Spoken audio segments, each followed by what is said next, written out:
Joe Avery spent his entire life in a quiet little town in Ohio. For nearly 40 years, he woke up every morning at 6 a.m., brewed a cup of black coffee, and drove about 15 minutes to a factory where he worked. He was a machinist, not a glamorous job, not well known, but the kind of person everyone relied on when a production line broke down. Everyone at the plant knew Joe as a skilled worker, always punctual, rarely complained. His life revolved around the familiar: machines, tools, shifts, then coming home for dinner with his family. Joe wasn't rich, but he had enough. He raised 3 kids, paid for their college tuition, and finished paying off his house before turning 60. For many, that's a good life, something to be proud of. But there was something no one knew.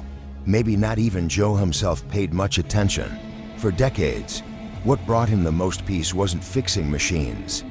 It was holding a piece of wood in his hands. In those moments, he wasn't a machinist.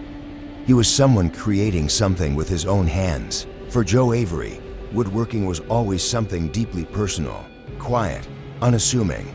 Just those weekend afternoons when the factory had gone silent and he stepped into the small garage behind his house. In there were some old wood planks, a handsaw, a rusty box of nails, and a hammer with a chipped handle. But when that garage door closed, it felt like Joe was entering a different world. He had once built a bookshelf for his wife, a toy chest for his son, or simply carved someone's name onto a scrap of wood. No one paid him, few noticed, but in those moments, he felt at ease. No machine noise, no deadlines, just the sound of a chisel, the rough scrape of sandpaper, raw, alive. Though he loved woodworking, Joe never thought of it as a real job. For him, it was just a side hobby, not something that could support a family. His life had no room for dreaming, but everything changed when he retired. At first, Joe thought he'd enjoy the peaceful time after years of hard work. But within weeks, he began to feel restless. The days stretched strangely long, mornings lacked direction. Evenings missed that sense of job well done. He began returning to the garage more often, trying to fill the void.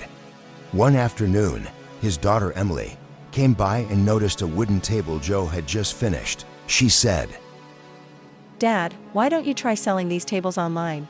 Joe chuckled at the suggestion. Who'd want to buy furniture made by a 60-something-year-old guy from Ohio? But Emily didn't agree. She took out her phone, snapped a few photos of the wooden table, and set up a small shop on Etsy, a platform for handmade goods. She named the store Avery Woodworks, filled in the product details, and uploaded the first batch of photos. Joe was skeptical. He'd never run a business, and certainly didn't know anything about selling online. But deep down, a spark of curiosity lit up. Just a week later, the shop received its first order. A customer from California bought a small table. Joe froze when he saw the notification on his phone. Someone actually paid money for something I made out of wood. Soon after, a second and third order came in. An interior designer from New York messaged to ask if Joe could custom make a few pieces. Then a home decor store in Columbus inquired about a bulk order. From each 5-star review brought him a quiet but genuine joy. For the first time in his life, Joe was working not out of duty or necessity, but because he truly wanted to. He started spending more time in the little workshop behind his house, once just a corner of an old garage, now transformed into a mini craftsman studio. He reorganized his tools, built extra shelves, bought a better sander.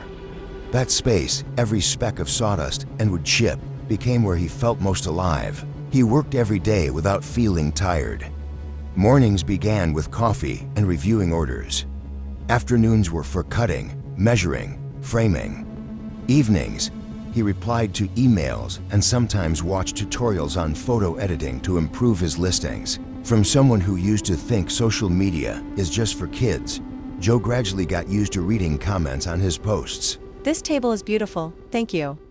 Such craftsmanship is rare these days. He wasn't just making tables and chairs anymore.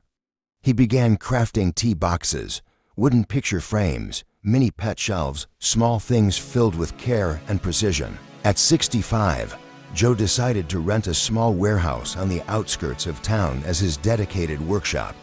He officially moved out of the old garage, stepping beyond a weekend hobby into a brand new journey. Not long after, two young men, art students, asked to apprentice with him. They were drawn to Joe's skill and the way he poured heart into every piece, as if crafting it for himself. Joe was no longer just a craftsman. He had become a mentor, rekindling appreciation for hands-on craft in an industrial age. At 68, Joe never imagined life could be this full. Each day, he woke to a list of orders waiting. His once quiet workshop now echoed with the buzz of saws, hammer strikes, and the steady rasp of sandpaper, a symphony of life. The Avery Woodworks online store flourished. His tables, bookshelves, frames, and wooden boxes appeared in coffee shops, libraries, and even a local handmade goods exhibition. Over 1,500 customers left 5-star reviews, not just for the quality, but because they could feel the soul of the man behind each piece. One day, a local journalist visited Joe's workshop for a feature. They asked, "Do you think you've had a late success?" Joe smiled, looking down at his calloused hands. "Maybe I arrived late, but what matters is that I arrived." Joe's success wasn't fame or fortune. He didn't own a big company. He wasn't a millionaire. But he had something he never truly had before: joy in his work, recognition from those who valued his craft, and a reason to wake up each morning, full of purpose. It doesn't matter how old you are. It doesn't matter how many years you feel you've missed. If you still have passion and the will to begin, it's never too late to pursue what you love. Now, at 71, Joe Avery is no longer a retired machinist. He's a beloved woodworker, a quiet teacher to the next generation, a living reminder of a truth many forget: success doesn't have an expiration date. Joe didn't change the world, but he changed himself. And in doing so, he changed the lives of those around him.